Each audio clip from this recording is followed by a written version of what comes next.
કૃષિ શાળા ચેનલમાં આપનું સ્વાગત છે। નમસ્કાર ખેડૂત મિત્રો, હું પલક સાવલિયા આપ સૌનું હાર્દિક સ્વાગત કરું છું। આપણે ઉનાળુ પાક મગની એક સર્વશ્રેષ્ઠ અને ઉત્તમ વેરાયટી વિશે વાત કરી છે, બરોબર છે। તો કે મગ પેરી કરીને મોટો દાણો ને મોટી સિંગ, બરોબર છે। બિયાણ વિશે વાતચીત થઈ ગઈ, પણ હવે આ વાવીએ છીએ, પાયા ખાતર કયું વાવવું અને ઠેઠ સુધી સંપૂર્ણ સારવાર શું કરવી, જેથી વધુમાં વધુ સારામાં સારું ક્વોલિટી વાળું ઉત્પાદન આવે, બરોબર છે। તો કે પેલા તો મગ પેરી જ વાવવાના છે। ઉનાળુમાં મગ વાવીએ તો સિલેક્શન મગ પેરીનું જ કરવાનું છે, કારણ કે મોટો દાણો અને મોટી સિંગ છે એટલે। હવે આમાં પાયા ખાતર તરીકે કેવું રાખવું, હું 16 ગુંઠાનું માપ બોલું છું, તો કે 16 ગુંઠામાં 12-32-16 અથવા તો એસએસપી રાખવાનું, સિંગલ સુપર ફોસ્ફેટ આવે છે, બેનું માપ બેમાંથી કોઈ પણ એક ઉપયોગ કરી શકો। 15 કિલો થી 16 કિલો એક વીઘામાં ઉપયોગ કરવાનો છે, બરોબર છે। પાયા ખાતર તરીકે એનપીકે 12-32-16 અથવા તો એસએસપી। હવે ટૂંકમાં 6 થી 7 દિવસે કમ્પ્લીટ દેખાવા માંગશે મગ પેરી છે। હવે એમાં પછીનો સ્પ્રે શું રહેવાનો થાય, તો કે ઉગી ગયા પછીના 10 થી 15 દિવસ એટલે વાવી લ્યો છો, ટૂંકમાં આપણે બિયારણ વાવી દઈએ છીએ, એનાથી ગણી લેવાના 20 થી 22 દિવસે પહેલો સ્પ્રે કરવાનો। ત્યારે હું સ્પ્રે કરવાનો, તો કે પીએલએસ કંપનીનું પેન્ટા લાઈફ સાયન્સનું હુમિઝોલ કરીને આવે છે 50 ml પર પંપ, અથવા તો મલ્ટીપ્લેક્સ કંપનીનું જીવરસ કરીને આવે છે એ 50 ml પર પંપ।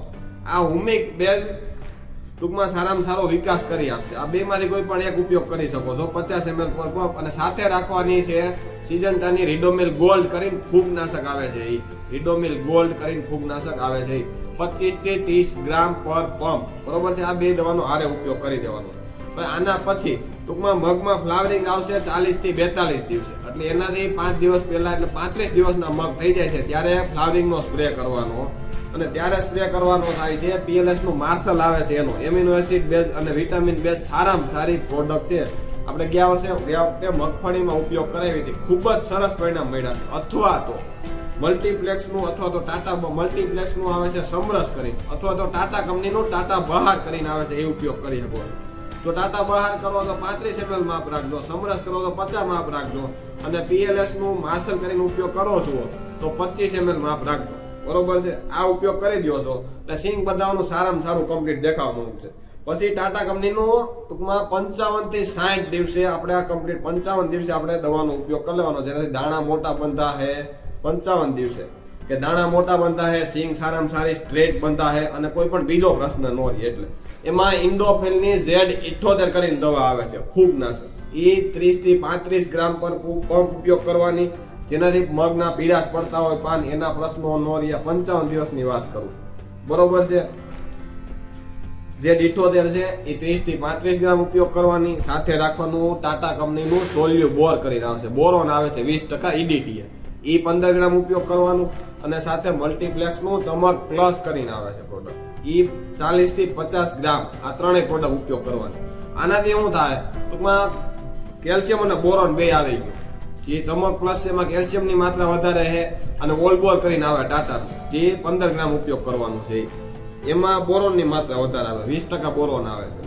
તો એનાથી દાણો મોટો બંધાય, સાઈઝ વાળો ને એકદમ ચમકદાર ક્વોલિટી વાળો દાણો બંધાય, એટલે સારામાં સારું એનાથી ઉત્પાદન આવશે। અને Z78 ફૂગનાશક છે, એ કોઈ પણ આમાં પીડાશ પડતી હોય, દાણો ખોખલો રહી ગયો હોય, એવું કોઈ પણ આમ જે ફૂગના લીધે નુકસાન થતું હોય નહીં થવા દે, બરોબર છે। એમાં ઝીંક આવે છે, એટલે એકદમ ગ્રીનરી સારી રહેશે, જે પીડિયાના પ્રશ્નો આવે ને એનાથી ઓછા આવી શકે છે, બરોબર છે। જે યલો વેન મોઝેક વાયરસ કે એમાં ઘણી ખરી રાહત આમાં દેખાય, જો આગોતરી ટ્રીટમેન્ટ કહેવાય।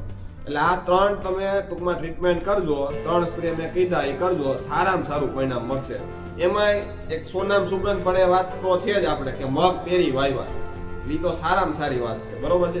બીજી કોઈ પણ માહિતી જોઈ છે આમાં કમ્પ્લીટ કોમેન્ટ કરી દો, અને ખાસ તો આ વિડીયોને આપણે જે પણ ખેડૂતો મગ વાવવાના છે અથવા તો વાવી દીધા છે બધાને શેર કરી દો, વોટ્સઅપની લિંક મોકલી દો, બધી રીતે શેર કરી દો, અને ચેનલને સબસ્ક્રાઇબ કરી દો, જેથી આવનારા સમયમાં અવનવી વેરાયટીને લગતા નવીન વેરાયટીને લગતા વિડીયો મળતા રહે, પ્લસ એમાં પાકમાં શું ટ્રીટમેન્ટ કરવી એને લગતા વિડીયો તમને મળતા રહે, બરોબર છે। આભાર, થેન્ક યુ।